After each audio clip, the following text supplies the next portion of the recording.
বর্বরতার আরেক ছবি, নিজেদের গোলাগুলিতেই নিহত ৩১ ইসরায়েলি সেনা।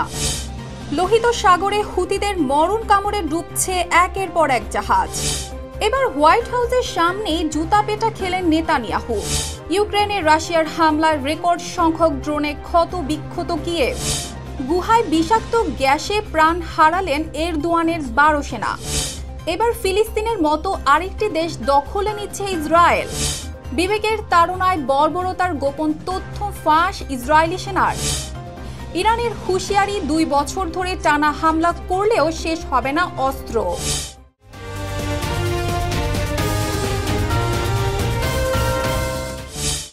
দর্শক, আমন্ত্রণ জানাচ্ছি আরটিভির সপ্তাহের বিশেষ, সঙ্গে আছি আমি অর্পিতা জাহান। আবারও যেন অন্ধকারে নিজেদেরই নিশানা করেছে বর্বর ইসরায়েলি সেনাবাহিনী। যুদ্ধে প্রতিপক্ষকে লক্ষ্য করতে গিয়ে যেন নিজেরাই ভুলে যাচ্ছে কার দিকে ছোড়া হচ্ছে গুলি। সম্প্রতি গাজায় নিজেদের মধ্যে গুলি বর্ষণে প্রাণ হারিয়েছেন ৩১ ইসরায়েলি সেনা, যে ঘটনা বিশ্বজুড়ে তোলাচ্ছে আলোড়ন। বিস্তারিত অর্পিতা জাহানের রিপোর্টে। আবার যেন আধারে হাতি মারল ইসরায়েল। শত্রু চিনতে চিনতে যুদ্ধে অন্যকে মারতে মারতে হয়তো নিজেরাই ভুলে গেছে কার দিকে ছুটতে হবে গুলি। তাই তো এবার মজার ছলেই নিজেদের মধ্যে গোলাগুলিতে সাফ করে দিয়েছে ৩১ সেনা। গাজা স্থল অভিযান শুরু হয়েছিল ২০২৩ সালের অক্টোবর মাসে। এরপর থেকে এখনও পর্যন্ত ইসরায়েলি সেনাবাহিনীর ৪৪০ জন সৈন্য নিহত হয়েছেন। এদের মধ্যে শুধু যুদ্ধক্ষেত্রের দুর্ঘটনাতেই মারা গেছেন ৭২ জন, যা মোট মৃত্যুর প্রায় ১৬%। কিন্তু সবচেয়ে অদ্ভুত তথ্য, এদের মধ্যে ৩১ জনের মৃত ফ্রেন্ডলি ফায়ারে, অর্থাৎ নিজেদের সেনা ভুলবশত গুলি চালিয়ে শেষ করে দিয়েছে তাদের জীবন। শুধু তাই নয়, আরও ২৩ জন মারা গেছেন গোলা বারুদ সংক্রান্ত দুর্ঘটনায়। ৭ জন সাজোয়া যানের চাকায় পিষ্ট হয়ে, ৬ জন নিহত হয়েছেন অজানা দিক থেকে আসা গুলিতে। কেউ আবার উঁচু জায়গা থেকে পড়ে, কেউ বা প্রকৌশল সরঞ্জাম ব্যবহারে অসতর্কতায় প্রাণ হারিয়েছেন। গত ১৮ই মার্চ ইসরায়েল গাজায় আবার নতুন সামরিক অভিযান শুরু করলে তারপর থেকে আরও ৩২ জন সেনা নিহত হন, তাদের মধ্যে ২ জন যুদ্ধ সম্পর্কিত দুর্ঘটনায়। সব মিলিয়ে গাজা যুদ্ধ শুরুর পর থেকে ইসরায়েলি সেনাবাহিনীর মোট ৮৮২ জন সেনা প্রাণ হারিয়েছেন, আহত হয়েছেন ৬০৩২। এরই মধ্যে ইসরায়েলের প্রধানমন্ত্রী নেতানিয়াহুর বিরুদ্ধে গ্রেপ্তারি পরোয়ানা জারি করেছে আন্তর্জাতিক অপরাধ আদালত, চলছে গণহত্যার মামলাও। অর্পিতা জাহান, আরটিভি। আন্তর্জাতিক বাণিজ্যের গুরুত্বপূর্ণ রুট লোহিত সাগর আবারও নতুন সংকটে। সাম্প্রতিক ইসরায়েলি হামলার পাল্টা জবাবে মাত্র ১ সপ্তাহের ব্যবধানে ২টি বাণিজ্যিক জাহাজ ডুবিয়েছে ইয়েমেনের হুতি গোষ্ঠী। এই ধারাবাহিক আক্রমণ শুধু আঞ্চলিক নয়, আন্তর্জাতিক নৌ চলাচলের নিরাপত্তায় বড় হুমকি হয়ে দাঁড়িয়েছে। বিস্তারিত দেখুন প্রতিবেদনে। ইসরায়েলের সাম্প্রতিক হামলার পাল্টা জবাবে ইয়েমেনের হুথি গোষ্ঠী ১ সপ্তাহের ব্যবধানে লোহিত সাগরে ডুবিয়ে দিয়েছে ২টি জাহাজ, যার প্রথমটা ছিল ম্যাজিক সিজ নামে একটি বাল্ক কার্গো জাহাজ। যুক্তরাজ্যের মেরিটাইম ট্রেড অপারেশন সংস্থা ইউকেএমটির তথ্য অনুসারে জাহাজটি ছিল লাইবেরিয়ার পতাকাবাহী, গ্রিক মালিকানাধীন। ৬ জুলাই রোববার ইয়েমেনের হোদেইদা শহরের মাত্র ১০০ কিলোমিটার দূর থেকে ড্রোন ও ক্ষেপণাস্ত্র দিয়ে করা হয় এই ভয়াবহ হামলা। বিস্ফোরণের ফলে জাহাজের নিচের অংশে মারাত্মক ক্ষতি হয় এবং পানি ঢুকতে শুরু করে, ফলে জাহাজটি ডুবে যায়। হুথিদের সামরিক মুখপাত্র ইয়াহিয়া সারি জানান, তারা আগে থেকেই বেশ কয়েকবার সতর্কবার্তা পাঠালেও কেউ কর্ণপাত না করায় ড্রোন বোট, ব্যালিস্টিক ক্ষেপণাস্ত্র ও ড্রোন দিয়ে হামলা চালাতে বাধ্য হন। তবে তিনি দাবি করেন ক্রুদের সরে যাওয়ার সুযোগ দিয়েছিলেন তারা, ফলে ২২ জন ক্রুকে পরে অন্য একটি বাণিজ্যিক জাহাজ দিয়ে উদ্ধার করা হয়। এর একদিন পরেই গেল সোমবার ইন্টারনিটি সি নামের আরেকটি লাইবেরিয়ার পতাকাবাহী গ্রিক মালিকানাধীন জাহাজেও আঘাত হানে হুথিরা। ইউকেএমটি এর তথ্য অনুসারে এই জাহাজেও ছিল ২৫ জন ক্রু। হুথিদের দাবি জাহাজটি ইসরায়েলের দিকে যাচ্ছিল বলেই তারা আক্রমণ করেছে এবং অনির্দিষ্ট সংখ্যক ক্রুকে নিরাপদ স্থানে নিয়ে গেছে। ইউকেএমটি এর দাবি, একটি ছোট নৌযান থেকে ছোড়া গ্রেনেডে ক্ষতিগ্রস্ত হয় জাহাজটি। এদিকে ইউরোপীয় নৌ মিশন ৬ জনকে উদ্ধার করলেও নিখোঁজ ১৯ জনের ভাগ্য এখনো অজানা, যেখানে ফিলিপাইনের ৫ জন, একজন ভারতীয় ও এক আহত রাশিয়ান রয়েছেন। একজন অ্যাসপাইটস কর্মকর্তার বরাতে সংবাদ সংস্থা এএফপি নিশ্চিত করেছে তথ্য। হুথিরা বলছে তারা শুধুই ইসরায়েল, যুক্তরাষ্ট্র আর যুক্তরাজ্যের সঙ্গে যুক্ত জাহাজকে টার্গেট করছে। তবে বাস্তবতা বলছে ভিন্ন কথা। 2023 সালের নভেম্বর থেকে তারা অন্তত 70টি বাণিজ্যিক জাহাজে হামলা চালিয়েছে, ডুবিয়েছে 4টি, জব্দ করেছে 5টি, যেখানে প্রাণ গেছে অন্তত 7 জনের। ওয়াশিংটনে হোয়াইট হাউসের সামনে উত্তাল বিক্ষোভের রাত ভর গলা তুলেছেন শত শত মানুষ। নেতানিয়াহুর ছবিতে ছুঁড়েছে জুতাপেটা ও লাথি মেরে জানিয়েছেন প্রতিবাদ। তাদের একটাই দাবি, গণহত্যার দায়ে অভিযুক্ত করতে হবে ইসরায়েলি প্রধানমন্ত্রী নেতানিয়াহুকে। যুক্তরাষ্ট্র সফরে এসে নেতানিয়াহু দেখলেন নজিরবিহীন এই প্রতিবাদের দৃশ্য। দর্শক, চলুন প্রতিবেদন দেখে আসি এই প্রতিবাদের বিস্তারিত। চর, লাথি, থাপ্পড়, কিল, ঘুষি, জুতা, যে যেভাবে পেরেছে হোয়াইট হাউসের সামনে ঠিক সেভাবেই নেতানিয়াহুর গালে দিয়েছে প্রতিবাদের আঘাত। হ্যাঁ, এমন দৃশ্যই দেখা গেছে ওয়াশিংটনের সবচেয়ে নিরাপদ গেটের সামনে, যেখানে সারা রাত জুড়ে শত শত মানুষ জড়ো হয়েছিল কেবল একটাই বার্তা নিয়ে, গণহত্যার দায়ে দোষী নেতানিয়াহু। পোস্টার ছিঁড়ে, পতাকা উড়িয়ে, কারো চোখে ছিল কান্না, কারো গলায় ছিল আগুন। কেউ নেতানিয়াহুর ছবিতে ছুঁড়েছে জুতা, কেউ লাথি মেরে ব্যানার মুচড়ে দিয়েছে, আর চিৎকার করে গর্জে উঠেছে গাজা স্বাধীনতার পক্ষে। পুলিশের কড়া পাহারাও যেন বাঁধ মানেনি তাদের এমন প্রতিবাদ। এই বিক্ষোভের কেন্দ্রে ছিলেন ইসরায়েলের প্রধানমন্ত্রী বেনিয়ামিন নেতানিয়াহু। তাকে নিয়ে ওয়াশিংটনে হইচই শুরু হয়েছে তখন তিনি হাজির হয়েছেন যুক্তরাষ্ট্রের রাজধানীতে। সোমবার রাতের আধারেই পা রেখেছিলেন যুক্তরাষ্ট্রে। উদ্দেশ্য ছিল হোয়াইট হাউসে আমন্ত্রিত বিশেষ নৈশভোজে যোগ দেওয়া। ট্রাম্পের সঙ্গে ব্যক্তিগত এই ডিনারে নেতানিয়াহু সরাসরি বলেছেন, ট্রাম্পের গাজা পুনর্গঠনের দর্শন একদম অনন্য, এমন এক স্বপ্ন যেখানে গাজা আর কারাগার থাকবে না। তবে সব কিছুতেই এখনই সমর্থন দিয়ে ফেলেননি তিনি। তবে এসব বড় বড় কথা আর ক্ষমতার রাজনীতির আড়ালেও থেমে থাকেনি যুদ্ধবিরতির আলোচনা। দোহায় কাতার ও মিশরের মধ্যস্থতায় এখনও চলছিল ইসরায়েল ও হামাসের প্রতিনিধিদের সাথে একটি সম্ভাব্য 60 দিনের যুদ্ধবিরতির চুক্তির চেষ্টা। অর্পিতা জাহান, RTV। ইতিহাসের সবচেয়ে বড় ড্রোন হামলায় কেঁপে উঠেছে ইউক্রেনের রাজধানী কিয়েভ সহ পুরো দেশ।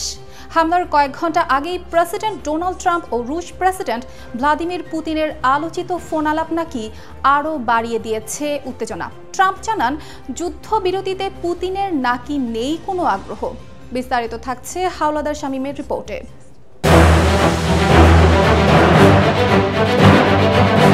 একটা ফোন, আর তারপরই আকাশ জুড়ে ভয়াল গর্জন। এমন রাত ইউক্রেনবাসী হয়তো আগে কখনো দেখেনি। না ঘুম, না শান্তি, শুধু বিস্ফোরণের শব্দ, ধোঁয়ার গন্ধ ও দগদগে আগুন। রাশিয়ার ইতিহাসে সর্ববৃহৎ ড্রোন হামলায় ভোররাতের ইউক্রেন পরিণত হয়েছিল এক জ্বলন্ত দুঃস্বপ্নে।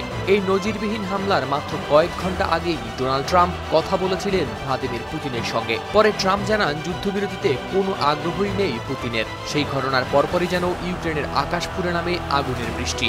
ইউক্রেনের সেনাদের বরাতে মার্কিন সংবাদ মাধ্যম CNN জানায়, রুশ বাহিনী 13 ঘন্টা ধরে টানা 539টি বিস্ফোরকবাহী ড্রোন ও 11টি ক্রুজ ও ব্যালিস্টিক ক্ষেপণাস্ত্র ছুড়েছে। তার মধ্যে 476টি ড্রোন ভূপাতিত করলেও বাকি ড্রোন ও মিসাইল আঘাত হানে কিয়েভের বহু আবাসিক এলাকায়। কিয়েভের আকাশ জুড়ে ছড়িয়ে পড়ে বিস্ফোরণের কাঁপুনি। বহুতল ভবন ভেঙে পড়ে, পুড়ে যায় রেল লাইন, ক্ষতিগ্রস্ত হয় অ্যাম্বুলেন্স পর্যন্ত। এমনকি পোল্যান্ডের কনসুলেটও রেহাই পায়নি এই আঘাত থেকে। রাস্তায় তখন আতঙ্কিত মানুষের ভিড়। কেউ সাবওয়ে স্টেশনে, কেউ ভূগর্ভস্থ পার্কিংয়ে, কেউ বা বাচ্চা কোলে বসে আছেন কোনো বাংকারে, শুধুই বাঁচার আশায়। ইউক্রেনের পররাষ্ট্রমন্ত্রী আন্দ্রি সিবিহা বলেন, এটা ছিল কিয়েভের ইতিহাসের সবচেয়ে ভয়ঙ্কর ও নিদ্রাহীন রাতগুলোর একটি। প্রেসিডেন্ট জেলেনস্কিও একে অভিহিত করেছেন সবচেয়ে বড় আকাশ হামলাগুলোর একটি হিসেবে। তার মতে, ট্রাম্প পুতিন ফোন আলাপের খবর আসার সঙ্গে সঙ্গেই কিয়েভে বাজতে শুরু করে সাইরেন। আর এতেই স্পষ্ট হয়, রাশিয়া যুদ্ধ থামাতে নয়, আরও ভয় দেখাতেই উঠে পড়ে লেগেছে। এদিকে আলোচনার আশা নিয়ে ট্রাম্প ফোন করেছিলেন পুতিনকে।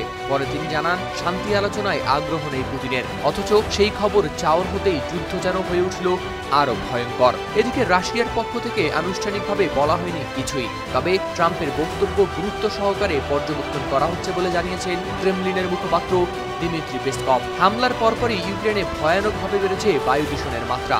স্থানীয় বাসিন্দাদের বন্ধ করে রাখতে বলা হয়েছে জানালা, বিশেষভাবে সাবধান করা হয়েছে শ্বাসকষ্টের রোগীদের। উত্তর ইরাকের এক গুহায় মিথেন গ্যাস দুর্ঘটনায় প্রাণ হারিয়েছেন তুরস্কের অন্তত 12 সেনা। পুরনো এক সেনার মৃতদেহ উদ্ধার অভিযানে গিয়ে ঘটে এই দুর্ঘটনা, যা দেশটির নিরাপত্তা বাহিনীর জন্য বড় এক ধাক্কা। এদিকে এই মৃত্যুকে ঘিরে আবারও আলোচনায় দীর্ঘদিনের তুরস্ক কুর্দি সংঘাতের চিত্র। দুর্ঘটনার সর্বশেষ পরিস্থিতি থাকছে প্রতিবেদনে। উত্তর ইরাকের গভীর এক গুহায় অভিযান চালাচ্ছিল তুরস্কের সেনাবাহিনী। উদ্দেশ্য ছিল পুরনো এক সেনার মৃতদেহ উদ্ধার। সময়টা ছিল 2022। অপারেশন ক্লাউলক চলাকালে গুলিবিদ্ধ হয়েছিলেন ওই সেনা। কুর্দিস্তান ওয়ার্কার্স পার্টি পিকেকের বিরুদ্ধে চালানো হয় এই অভিযান। সে সময় গুহায় হয়েছিল বিমান হামলা, স্থল অভিযান। সব মিলিয়ে তা ছিল ভয়ঙ্কর এক ইতিহাস। সেই গুহাকেই এবার পরিষ্কার ও তল্লাশি করতে গিয়ে ঘটল এই মর্মান্তিক দুর্ঘটনা। 7 জুলাই সোমবার বিবিসির এক প্রতিবেদনে জানানো হয়েছে এ তথ্য। গেল রোববার হঠাৎই অসুস্থ হয়ে পড়েন 19 জন সেনা। তাদের মধ্যে অন্তত 12 জনের অবস্থা এতটাই খারাপ হয়ে পড়ে যে চিকিৎসাধীন অবস্থাতেই মৃত্যু হয় তাদের। তুরস্কের প্রতিরক্ষা মন্ত্রণালয় জানায়, গুহার ভিতর জমে থাকা মিথেন গ্যাসেই ঘটে এই বিপর্যয়। যদিও মিথেন গ্যাস সরাসরি বিষাক্ত নয়, কিন্তু বদ্ধ জায়গায় তা হয়ে উঠতে পারে শ্বাসরোধকারী। তবে কিভাবে গুহায় এত বিপজ্জনক মাত্রায় মিথেন জমেছিল তা এখনও স্পষ্ট নয়। সোমবার নিহত সেনাদের মরদেহ আনা হয় হাক্কারি প্রদেশের একটি বিমানবন্দরে। সেখানে আয়োজন করা হয় একটি আনুষ্ঠানিক বিদায় অনুষ্ঠানের। উপস্থিত ছিলেন তুরস্কের প্রতিরক্ষামন্ত্রী ও সেনাবাহিনীর শীর্ষ কর্মকর্তারা। সেনাদের প্রতি গভীর শোক প্রকাশ করে ও নিহতদের পরিবারের পাশে থাকার আশ্বাস দিয়েছেন প্রেসিডেন্ট রিসেপ তাইব এরদোয়ান। কিন্তু এই দুর্ঘটনা শুধু একটা অপারেশনের গল্প নয়, এর পেছনে আছে 4 দশকের দীর্ঘ রক্তাক্ত ইতিহাস। পিকেকে নামে এক সশস্ত্র কুর্দি সংগঠনের বিরুদ্ধে তুরস্কের এ লড়াই। 1980-র দশকে স্বাধীন কুর্দি রাষ্ট্রের দাবিতে গড়ে ওঠা ওই সংগঠনটি তুরস্ক, ইউরোপীয় ইউনিয়ন, যুক্তরাজ্য ও যুক্তরাষ্ট্র সহ অনেক দেশের চোখে একটি সন্ত্রাসী সংগঠন। প্রায় 40,000 মানুষ নিহত হয়েছেন এই সংঘাতে। সাইপ্রাসের উপকূলীয় শহরগুলোয় অস্বাভাবিক হারে বাড়ছে ইসরায়েলি বসতির সংখ্যা। বিশ্লেষকদের মতে যা শুধুই অর্থনৈতিক বিনিয়োগ নয়, যেন গড়ে উঠছে এক মিনি ইসরায়েল। জমি কেনা, নিজস্ব উপাসনালয় আর নিরাপত্তা বলয় নিয়ে স্থানীয়দের মধ্যে বাড়ছে দুশ্চিন্তা। বিস্তারিত থাকছে প্রতিবেদনে। লারনাকা ও লিমাসল শহরের জমির দামে হঠাৎই লেগেছে আগুন। কারণটাও স্পষ্ট, একের পর এক জমি কিনে নিচ্ছেন ইসরায়েলি নাগরিকরা। এখন সেখানে তাদের সংখ্যা প্রায় 15,000। গ্রিক সাইপ্রাসের বিরোধী দল বলছে এটা নিছক বিনিয়োগ নয়, বরং একটা সুপরিকল্পিত বসতি স্থাপন কৌশল। তাদের ভাষায় ইসরায়েল ধীরে ধীরে গড়ে তুলছে এক অঘোষিত উপস্থিতি। তুরস্কের সংবাদ মাধ্যম টার্কি টুডেতেও প্রকাশ পেয়েছে এ তথ্য। বিরোধী দল একেলের নেতা স্টেফানো স্পষ্ট করে বলেন, এভাবে চললে গ্রিক সাইপ্রাস আর গ্রিকদের থাকবে না। তিনি অভিযোগ করেন, ইসরায়েলিরা নিজেদের জন্য তৈরি করছেন এমন আবাসন যেখানে শুধু তারাই থাকতে পারেন। তারা থাকছেন নিজেদের জগতে, নিজেদের খাবার, স্কুল, নিরাপত্তা সবকিছুই আলাদা। স্থানীয় সমাজের সঙ্গে মেলামেশার নেই কোনো চিহ্ন। এই উদ্যোগের পেছনে কাজ করছে সাবাত নামের এক আন্তর্জাতিক ইহুদি সংগঠন। ইতিমধ্যে তারা গড়ে তুলেছে উপাসনালয়, কিন্ডারগার্টেন, পোষার খাবারের দোকান ও কবরস্থান। বিশ্লেষকদের মতে এসব স্থাপনা কোনো সাধারণ বসতি নয়, বরং দীর্ঘমেয়াদী প্রভাব বিস্তারের কৌশল। ভবিষ্যতে সংকট এলে এসব এলাকা হয়ে উঠতে পারে প্রভাবশালী কেন্দ্র। তুরস্ক ও উত্তর সাইপ্রাসের জন্য বিষয়টি কেবল সাংস্কৃতিক বা জনসংখ্যার প্রশ্ন নয়, বরং জাতীয় নিরাপত্তার বিষয়। আঙ্কারার সোশ্যাল সায়েন্স ইউনিভার্সিটির আন্তর্জাতিক আইন বিভাগের অ্যাসোসিয়েট প্রফেসর এমেতে গোজুগোজেল্লি বলেন, এটি কোনো নিরীহ অভিবাসনের ঢেউ নয়। এর মধ্যে লুকিয়ে থাকতে পারে গোয়েন্দা কার্যক্রম, রাজনৈতিক প্রভাব বিস্তার ও মতাদর্শ ছড়ানোর চেষ্টা। তার মতে এই ধরনের সংগঠন সফট পাওয়ার হিসেবে কাজ করতে পারে। এটি বিকল্প জনসমষ্টি গড়ে তুলে ইসরায়েল সমর্থক পরিবেশ তৈরি করতে পারে, যা সাইপ্রাসের রাজনৈতিক অখণ্ডতা দুর্বল করে দেবে।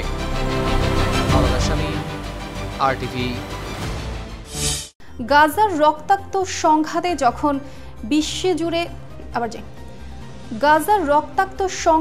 যখন বিশ্বজুড়ে বাড়ছে উদ্বেগ, তখনই ইসরায়েলি সেনাবাহিনীর একজন রিজার্ভ সদস্য তুলে ধরেছেন নৃশংস বাস্তবতা। নিজের জীবনের ঝুঁকি নিয়ে তিনি জানিয়েছেন, গাজা উপত্যকায় কিভাবে বেসামরিক মানুষের উপর চলে নির্বিচার হামলা। ইসরায়েলি সেনাদের সেই বর্বরতার বিস্তারিত থাকছে প্রতিবেদনে। ইসরায়েলি এক রিজার্ভ সেনা স্কাই নিউজকে দিয়েছেন বিরল এক সাক্ষাৎকার। তিনি দাবি করেছেন, যুদ্ধকালীন সময়ে তাদের ইউনিটকে প্রায় এমন নির্দেশ দেওয়া হতো যে নির্ধারিত সীমারেখায় কেউ ঢুকলেই তাকে গুলি করে হত্যা করতে হবে, সে বেসামরিক হোক কিংবা আর যেই হোক না কেন। নাম প্রকাশে অনিচ্ছুক এই সেনা ছিলেন ইসরায়েলি সেনাবাহিনীর 252তম ডিভিশনের একজন সদস্য। নেতসারিম করিডোরে তার ইউনিটকে গাজার মাঝ দিয়ে এক কৌশলগত করিডোর পাহারা দিতে বলা হয়। সেখানে তাদের ঘাঁটি ছিল একটি ফিলিস্তিনি পরিবার ত্যাগকৃত বাড়িতে। চারপাশে ছিল অদৃশ্য সীমারেখা, আর সেই সীমারেখা পেরোলেই ছিল গুলি করার আদেশ। তিনি বলেন, আদেশ ছিল পরিষ্কার, যেই হোক, শিশু, কিশোর, বৃদ্ধ, নিরস্ত্র, বেসামরিক, কেউ সীমারেখা পেরোলেই মেরে ফেলতে হবে, কোনো প্রশ্ন না করেই। কারণ তাদের কমান্ডারদের বিশ্বাস, যদি কেউ সীমা অতিক্রম করে তবে সে জানে এখানে না আসার কথা, কাজেই সে সন্ত্রাসী।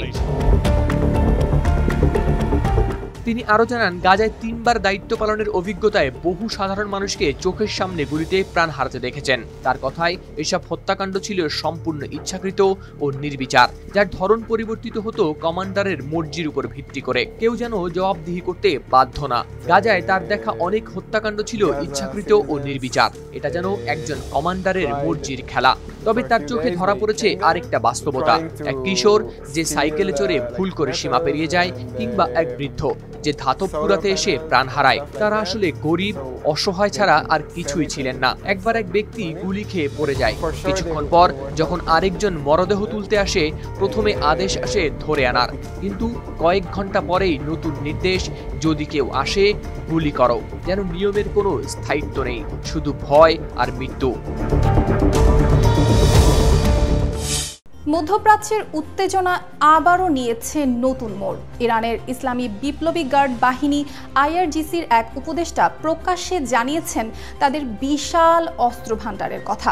টানা 2 বছর প্রতিদিন হামলা চালালেও নাকি শেষ হবে না সেই ভাণ্ডার। বিস্তারিত প্রতিবেদনে। একটা দেশ যদি বলে চাইলে প্রতিদিনই হামলা চালাতে পারে টানা 2 বছর ধরে, তাও নাকি ফুরাবে না তাদের অস্ত্র, তখন সেটা কেবল হুমকি নয়, বরং একরকম যুদ্ধের ডাক। এমনই এক বিস্ফোরক বক্তব্য এসেছে ইরানের ইসলামী বিপ্লবী গার্ড IRGCর এক উপদেষ্টার মুখে, যা গোটা মধ্যপ্রাচ্যে বাড়িয়ে দিয়েছে উত্তেজনার পারদ। এদিকে এই বক্তব্য এসেছে এমন এক সময়ে যখন মাত্র কিছুদিন আগেই ইসরায়েল ও ইরানের মধ্যে হয়েছে ভয়াবহ সংঘর্ষ। আকাশে ঘন কালো ধোঁয়ার রেখা, ধ্বংসস্তূপে পরিণত ভবন, আর হাসপাতালে ছুটে বেড়ানো অ্যাম্বুলেন্সগুলো যেন এখনো মনে করিয়ে দেয় সেই রক্তাক্ত জুন মাসের কথা। তুরস্কের রাষ্ট্র পরিচালিত সংবাদ সংস্থা আনাদুলু এজেন্সির খবরে বলা হয়েছে, ইরানের ইসলামী বিপ্লবী গার্ড বাহিনী IRGCর উপদেষ্টা মেজর জেনারেল ইব্রাহিম জাব্বারি দেশটির আধা সরকারি বার্তা সংস্থা মেহের নিউজকে গতকাল সোমবার বলেন, ইসরায়েলের উপর প্রতিদিনই হামলা চালানোর মতো পর্যাপ্ত সামরিক সক্ষমতা এখনও রয়েছে ইরানের। তাদের সশস্ত্র বাহিনী সর্বোচ্চ প্রস্তুতির অবস্থানে রয়েছে। তিনি আরো বলেন, তাদের অস্ত্রাগার, ভূগর্ভস্থ ক্ষেপণাস্ত্র ঘাঁটি ও অন্যান্য সামরিক স্থাপনাগুলো এতটাই বিস্তৃত যে এখনও প্রতিরক্ষা সক্ষমতা ও কার্যকর ক্ষেপণাস্ত্রগুলোর বেশিরভাগই তারা প্রদর্শন করেননি। তিনি আরো বলেন, ইসরায়েল ও যুক্তরাষ্ট্রের সঙ্গে যদি যুদ্ধ শুরু হয়, তারপরও শেষ হয়ে যাবে না ঘাঁটিগুলোর অস্ত্র। এমনকি যদি প্রতিদিন ইসরায়েলের দিকে ক্ষেপণাস্ত্র ছোড়া হয় এবং 2 বছর পর্যন্ত অব্যাহত রাখা হয়, তাও শেষ হবে না তাদের মজুদ। পাশাপাশি একই সুরে কথা বলেছেন ইরানের সর্বোচ্চ নেতা আয়াতুল্লাহ আলী খামেনির শীর্ষ সামরিক উপদেষ্টা মেজর জেনারেল ইয়াহিয়া রহিম সাফাভিও। মেহের নিউজকে সাফাভি বলেন, জায়নবাদীরা জানে না যে ইরানের কিছু বাহিনী যেমন নৌবাহিনী ও কুদস ফোর্স এখনো যুদ্ধে নামেনি, এমনকি সেনাবাহিনীও পুরোপুরি যুদ্ধে অংশ নেয়নি। এমনকি ইতিমধ্যেই কয়েক হাজার ক্ষেপণাস্ত্র ও ড্রোন তৈরি করে রাখা আছে নিরাপদ স্থানে। খালেদা শামীম, RTV। দর্শক, সপ্তাহের বিষয় পর্যন্তই। শেষ করার আগে শিরোনামগুলো জানিয়ে দিব আরও একবার। বর্বরতার আরেক ছবি, নিজেদের গোলাগুলিতেই নিহত 31 ইসরায়েলি সেনা। লোহিত সাগরে হুতিদের মরণ কামড়ে ডুবছে একের পর এক জাহাজ। এবার হোয়াইট হাউসের সামনে জুতা পেটা খেলেন নেতানিয়াহু। ইউক্রেনে রাশিয়ার হামলায় রেকর্ড সংখ্যক ড্রোনে ক্ষত বিক্ষত কিয়েভ। গুহায় বিষাক্ত গ্যাসে প্রাণ হারালেন এরদোয়ানের 12 সেনা। এবার ফিলিস্তিনের মতো আরেকটি দেশ দখলে নিচ্ছে ইসরায়েল। বিবেকের তাড়নায় বর্বরতার গোপন তথ্য ফাঁস ইসরায়েলি সেনার। ইরানের হুঁশিয়ারি 2 বছর ধরে টানা হামলা করলেও শেষ হবে না অস্ত্র। দর্শক, এই ছিল সপ্তাহের বিশ্বে। এতক্ষণ সঙ্গে থাকার জন্য ধন্যবাদ।